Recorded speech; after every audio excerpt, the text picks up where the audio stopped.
Hello everyone, welcome.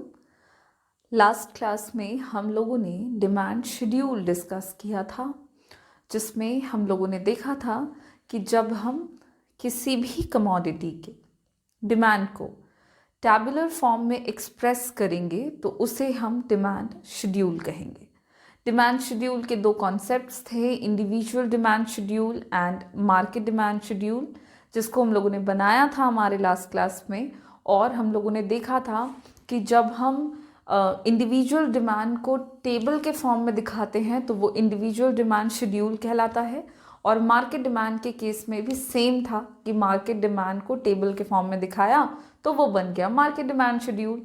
और उसको हम लोगों ने देखा, जब हमने टेबल ड्रॉ किया तो हमने देखा कि जैसे जैसे price of the product increase करता जाता है, ठीक वैसे वैसे क्वांटिटी जो डिमांड करी जा रही है एक इंडिविजुअल कंज्यूमर के द्वारा या फिर by all the consumers in the market, वो घटता जाता है। यानी कि डिमांड शेड्यूल को बनाया तो हमने देखा कि एक ऐसा टेबल जो कि क्वांटिटी डिमांडेड एंड प्राइस के बीच में इन्वर्स रिलेशनशिप को दिखाता हो, उसे हम डिमांड शेड्यूल कहते हैं। आज के क्लास में हम उसके नेक्स्ट टॉपिक को कंटिन्यू करेंगे, डिस्कस करेंगे, जिसका नाम है डिमांड कर्व। डिमांड कर्व क्या है, डिमांड कर्व के कॉन्सेप्ट कितने हैं, किस तरह से बनाते हैं और उसका शेप कैसा बनता है, ये तमाम बातें हम लोग आज के क्लास में करेंगे। तो चलिए शुरू करते हैं। डिमांड कर्व हमारा है आज का टॉपिक।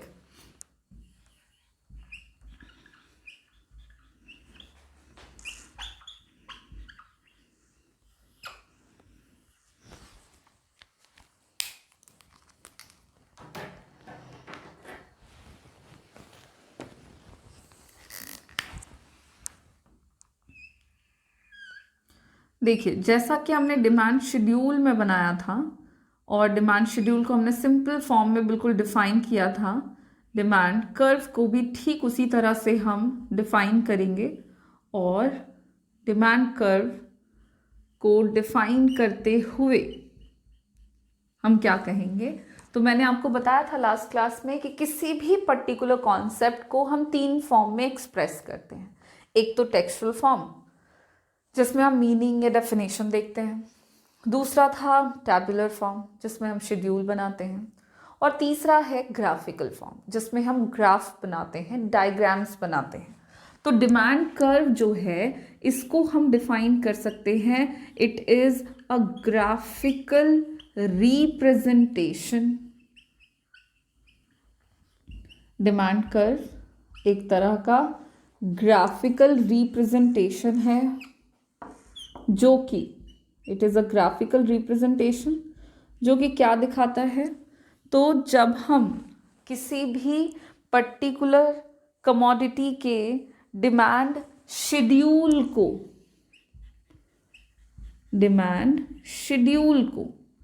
ग्राफ के फॉर्म में दिखाएं तो उसे हम कहते हैं डिमांड कर्व। यहाँ पे डिमांड शेड्यूल क्यों कहा है, क्योंकि जब हम ग्राफ बनाएंगे, एक्स वाई एक्सिस का इस्तेमाल करेंगे, तो उन सारे जगह पे हमें कुछ पॉइंट्स की ज़रूरत पड़ेगी और उसकी मदद से हम कर्व बनाएंगे। तो किसी भी पर्टिकुलर कमोडिटी के डिमांड को पहले तो शेड्यूल के फॉर्म में एक्सप्रेस करा और फिर उसी शेड्यूल को जब ग्राफ के फॉर्म में दिखाया तो that will become the demand curve. So demand curve refers to the graphical representation of demand schedule.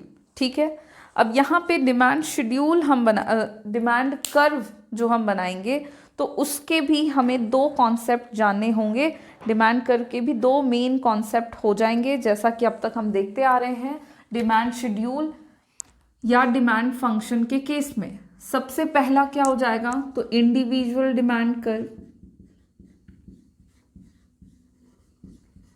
सबसे पहला कॉन्सेप्ट डिमांड कर्व में इंडिविजुअल डिमांड कर्व हो जाएगा आपका फर्स्ट।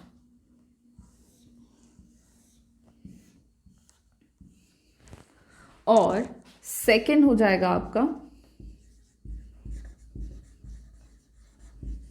Market demand curve. तो टोटल दो कॉन्सेप्ट हो जाएंगे डिमांड कर्व के, एक इंडिविजुअल डिमांड कर्व और दूसरा मार्केट डिमांड कर्व। सबसे पहले हम इंडिविजुअल डिमांड कर्व को समझते हैं और देखते हैं कि ये किस तरह से बनाते हैं या कैसे बना सकते हैं, इसके मीनिंग को पहले देख लें। तो इंडिविजुअल डिमांड कर्व जहाँ पे हम बात करेंगे, तो इंडिविजुअल डिमांड कर्व का भी मतलब क्या हो जाएगा, ये भी एक तरह का क्या है, ग्राफिकल रिप्रेजेंटेशन है। Individual demand curve refers to the graphical representation of an individual demand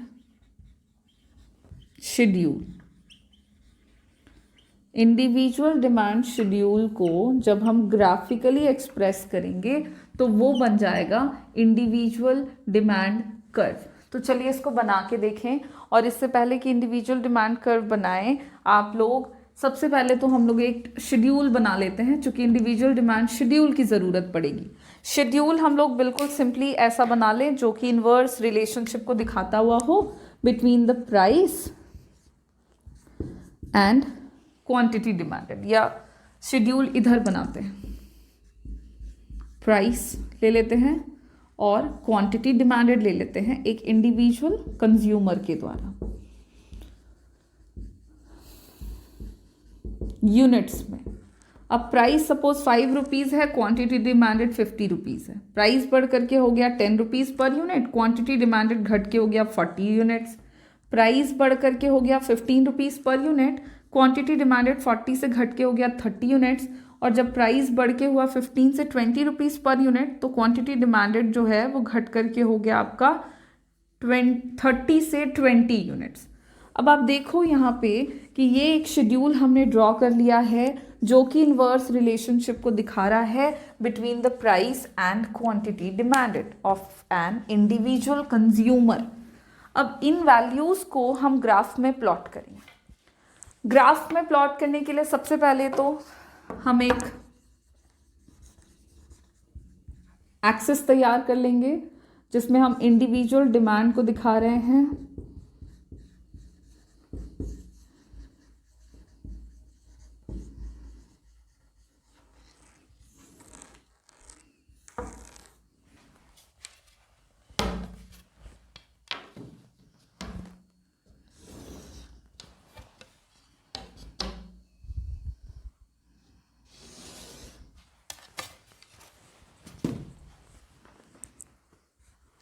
x और वाई एक्सिस पे हम क्या लेंगे पहले वो डिसाइड कर लें। तो एक्स एक्सिस पे हम यहाँ पे शो करेंगे क्वांटिटी डिमांडेड को, जो कि यूनिट्स में होगा,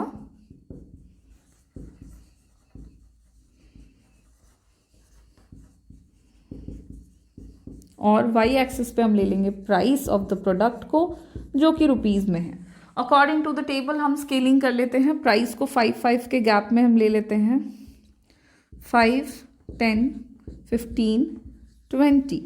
क्वांटिटी डिमांडेड को 10-10 के गैप में हम ले लेते हैं, 10, 20, 30, 40 एंड 50।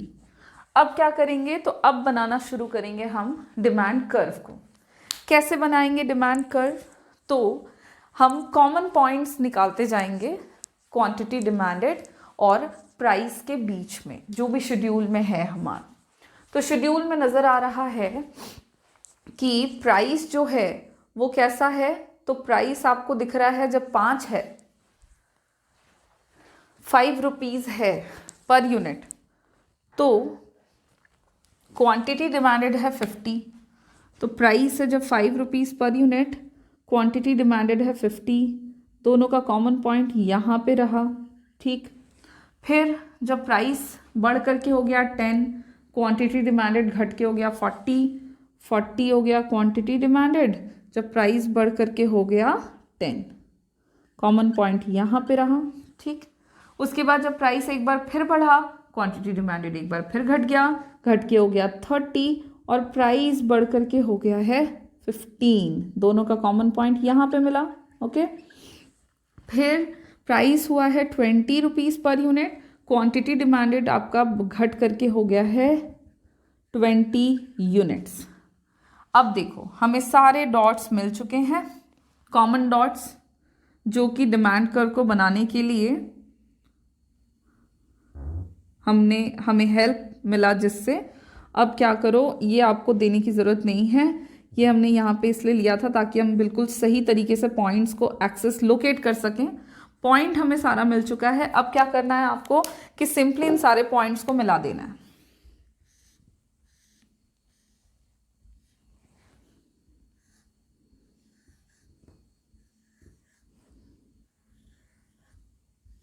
इसको नाम दे दीजिए डी डी।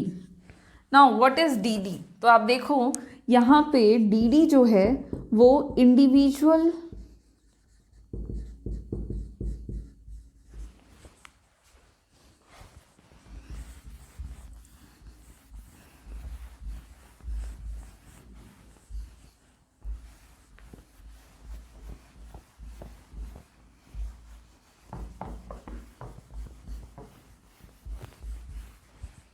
यहाँ पे ये जो डी डी है ये इंडिविजुअल डिमांड कर्व को दिखा रहा है, जो कि सबसे पहले आप बताओगे कि इंडिविजुअल डिमांड कर्व जो है ये आपका डाउनवर्ड स्लोपिंग है from left to the right.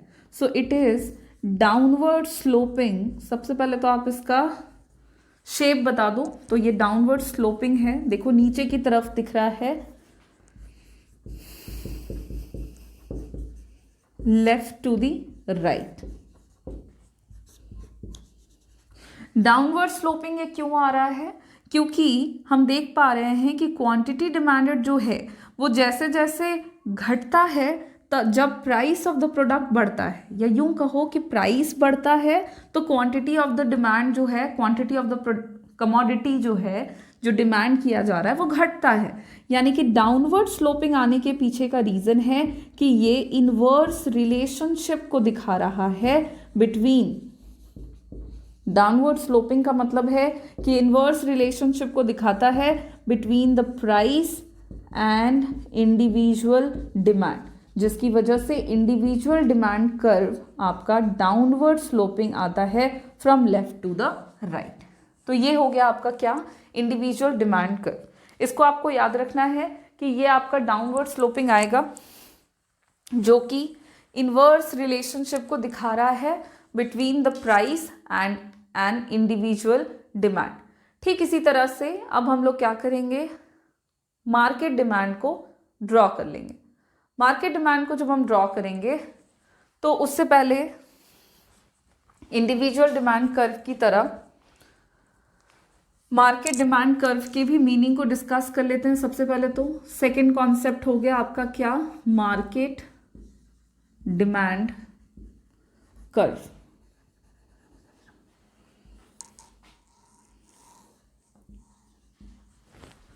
Market demand curve भी आपका ग्राफिकल रिप्रेजेंटेशन ही है।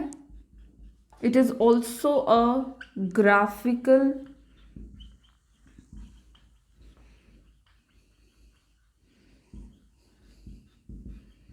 रिप्रेजेंटेशन। किसका ग्राफिकल रिप्रेजेंटेशन है ये? तो it is a graphical representation of market demand schedule. मतलब कहने का है कि किसी भी पर्टिकुलर कमोडिटी के मार्केट डिमांड को जब हम शेड्यूल के फॉर्म में दिखाते हैं, और जब उस शेड्यूल्स की मदद से हम कर्व ड्रॉ कर लेते हैं, तो उसे हम क्या कहते हैं? Market demand curve. तो मार्केट डिमांड कर्व बिल्कुल इंडिविजुअल डिमांड कर्व की तरह हो जाएगा, graphical representation of an individual demand schedule. और जो भी हमने डिमांड कर्व इंडिविजुअल में बनाया है, ठीक उसी तरह से हमारा मार्केट डिमांड कर्व भी बनेगा। मीनिंग तो उसका ऑलमोस्ट सिमिलर है जो हम लोगों ने देखा। और ठीक उसी तरह से अब हम लोग क्या करेंगे, एक इंडिविजुअल मतलब सबसे पहले तो एक मार्केट डिमांड कर्व ड्रॉ करेंगे, और फिर हम लोग मार्केट डिमांड कर्व को शेड्यूल की मदद से बना लेंगे। सबसे पहले तो एक शेड्यूल बनाते हैं। और यहाँ पे जो भी शेड्यूल हम तैयार कर रहे हैं मार्केट डिमांड के लिए, वो इस एजम्पशन पे बेस्ड है कि यहाँ पे मार्केट में सिर्फ दो ही कंज्यूमर्स हैं जो कि प्रोडक्ट को डिमांड कर रहे हैं। इंडिविजुअल डिमांड कर्व हो चुका है हमारा, इसके बारे में बस दो ही बातें याद रखिएगा। डाउनवर्ड स्लोपिंग आता है ये क्योंकि इन्वर्स रिलेशनशिप को दिखाता है।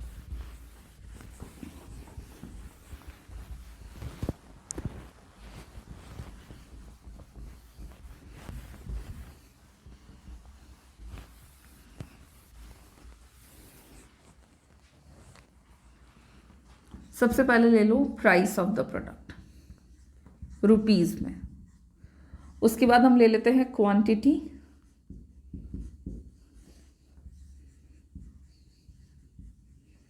जो कि डिमांड करी जा रही है बाय कंज्यूमर ए।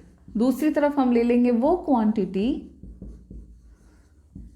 जिसको डिमांड किया जा रहा है बाय कंज्यूमर बी, और फिर हम निकाल लेंगे मार्केट डिमांड।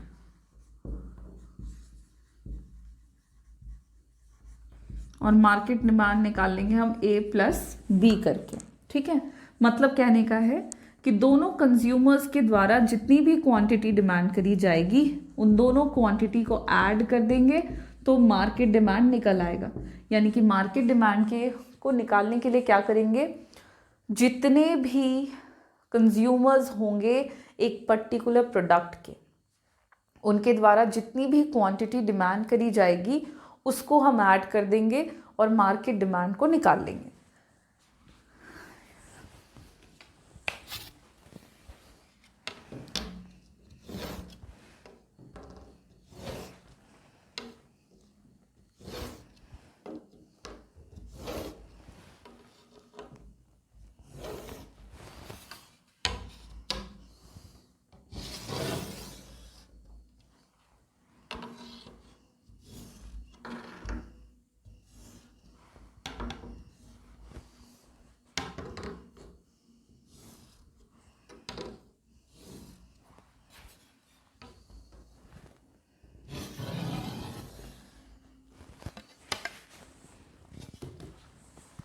अब सपोज करें कि प्राइस है 5 रुपीज़ पर यूनिट, तो कंज्यूमर ए डिमांड कर रहे हैं 50 यूनिट्स, कंज्यूमर बी डिमांड कर रहा है 40 यूनिट्स, और मार्केट डिमांड निकालेंगे दोनों को जोड़ के 90 यूनिट्स।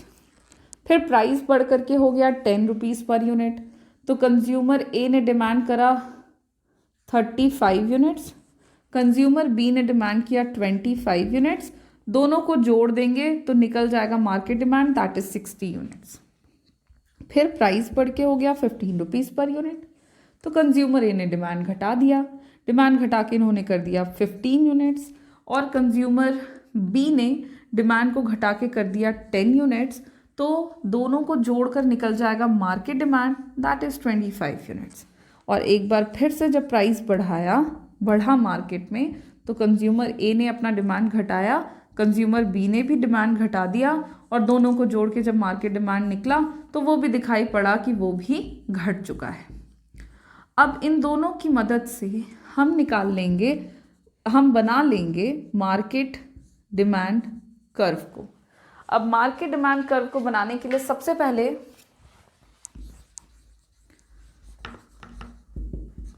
एक्स और वाई एक्सिस ड्रॉ करेंगे।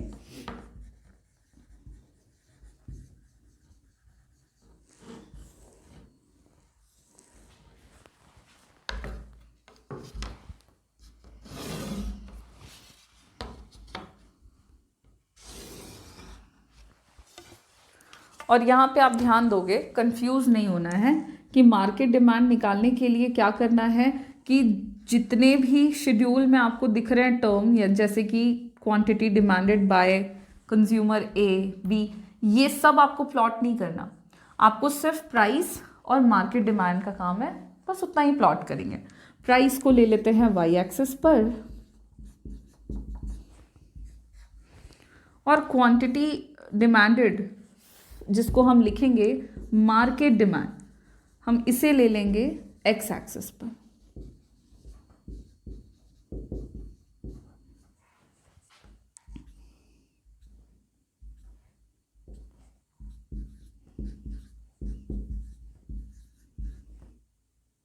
एक एक्स्ट्रा ले लो 25। क्वांटिटी डिमांडेड देख लो, मिनिमम 10 है, मैक्सिमम 90 है। हम बिल्कुल उसी तरह से ले लेंगे डिस्टेंस 20-20 का, 20, 40, 60, 80 और 100। ठीक है, अब यहाँ पे आप देखो क्या होगा कि हम निकालेंगे मार्केट डिमांड कर्व को, जिसको हम ठीक इंडिविजुअल डिमांड कर्व की तरह करेंगे। जब प्राइस है 5 rupees per unit, market demand है 90 यूनिट्स, तो price is 5 and market demand is 90। Common point यहाँ पे मिलेगा। फिर प्राइस है जब 10 रुपीज़ पर यूनिट, क्वांटिटी जो है मार्केट में डिमांड की वो है 60, तो दोनों का कॉमन पॉइंट यहाँ पे बनाएंगे।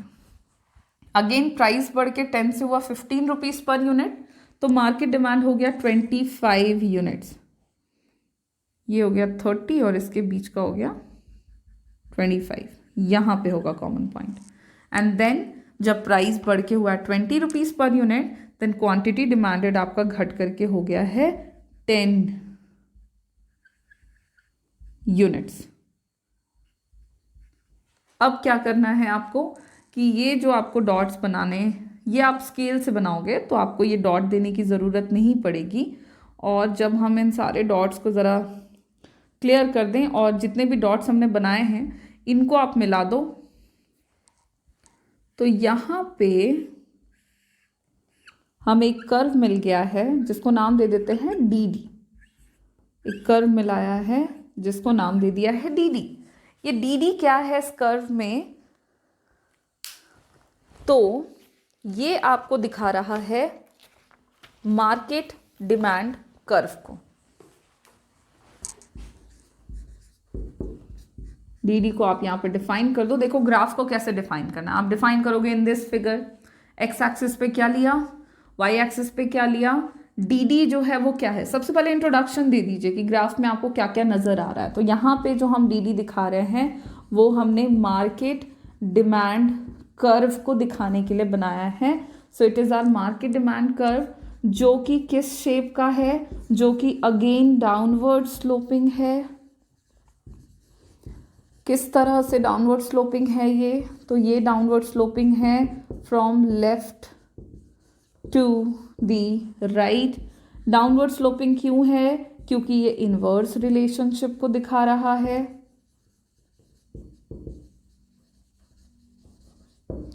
बिटवीन किसके किसके बीच में, तो price and market demand for a product. एक प्रोडक्ट है, उसके मार्केट डिमांड और उस प्रोडक्ट की कीमत के बीच में इनवर्स रिलेशनशिप को दिखा रहा है हमारा DD कर्व, जो कि डाउनवर्ड स्लोपिंग है। डाउनवर्ड स्लोपिंग आया ही इसलिए है क्योंकि ये इनवर्स रिलेशनशिप को दिखा रहा है। और इस तरह से मार्केट डिमांड कर्व भी हम लोगों ने ड्रॉ कर लिया है और हमें पता लग गया कि मार्केट डिमांड कर्व बनाएंगे चाहे इंडिविजुअल डिमांड कर्व बनाएंगे, दोनों के दोनों डाउनवर्ड स्लोपिंग ही आने हैं। क्योंकि डिमांड की थ्योरी में जब हम डिमांड और प्राइस के बीच का रिलेशनशिप देखते हैं तो वो हमारा इन्वर्स दिखता है। और उसी रिलेशनशिप को हम एक बार टेक्स्ट के फॉर्म में लिख रहे हैं मीनिंग में, दूसरी बार हम लोगों ने शेड्यूल के फॉर्म में लिखा टेबल में, और तीसरी बार हमने ग्राफ के फॉर्म में दिखा दिया डायग्राम्स में। ओके, और इसी के साथ हमारा जो डिमांड कर्व है ये टॉपिक यहाँ पे फिनिश होता है। सो डिमांड कर्व में हम लोगों ने देखा दो concept, individual demand curve, market demand curve. Both the curves are downward sloping from left to the right, showing inverse relationship between the price and quantity demanded even by an individual consumer or by all the consumers in the market। तो दोनों ही type के case में आपको demand curve जो है वो दिख जाएगा, डाउनवर्ड स्लोपिंग मिलेगा। इसी के साथ डिमांड कर्व जो टॉपिक हमने शुरू किया था आज के क्लास में, ये हम यहाँ पे ख़त्म कर रहे हैं। और अब नेक्स्ट जो हमारा टॉपिक होने वाला है वो होगा law of demand. Law of demand हम किसे कहते हैं, लॉ ऑफ डिमांड को हम एक्सप्लेन करेंगे, उसके मीनिंग को, उसमें भी हम शेड्यूल बनाएंगे, ग्राफ बनाएंगे एंड एक्सेप्शंस को डिस्कस करेंगे कि लॉ ऑफ डिमांड के एक्सेप्शंस क्या हैं। तो ये तमाम बातें जो हैं हम हमारे नेक्स्ट क्लास में करेंगे। Thank you.